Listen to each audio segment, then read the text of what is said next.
കുറച്ച് വർഷങ്ങളായി ഞാൻ ഈ ഗെയിം കളിച്ചിട്ട്. സോ എങ്ങനെയാ എന്നെനിക്കറിയത്തില്ല. ഓ ഇത് മാഗ്നറ്റ് ഉണ്ട്. ഓ ആ വേർഡ് മിസ്സായിട്ട് എനിക്ക്.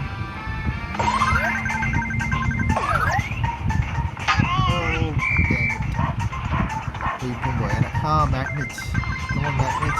സോ ഈ മാഗ്നറ്റ് ഉപയോഗം എന്ന് വെച്ചാൽ നമുക്കിനി പരിസരത്തുള്ള എല്ലാം കിട്ടും.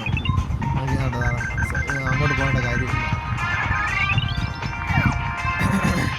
സോറി ഗൈസ്, ഞാൻ കുറച്ച് പനിയാണ്. സോ അതുകൊണ്ടാണ് എനിക്ക് ടെൻഷൻ. കുഴപ്പമില്ല, ഇതിൻ്റെ ഫസ്റ്റ് ഗെയിമിംഗ് വീഡിയോ ആയിട്ട് നമുക്ക് ചാടിക്കട്ടെ. ഇപ്പം സംസാരിച്ചുകൊണ്ട് ഗെയിമുകളിങ്ങനെ കുറച്ച് ടഫായിട്ടാണ് എനിക്ക്. ഇതെന്താ ഇവിടെ എന്തൊരു സാധനമാണ്.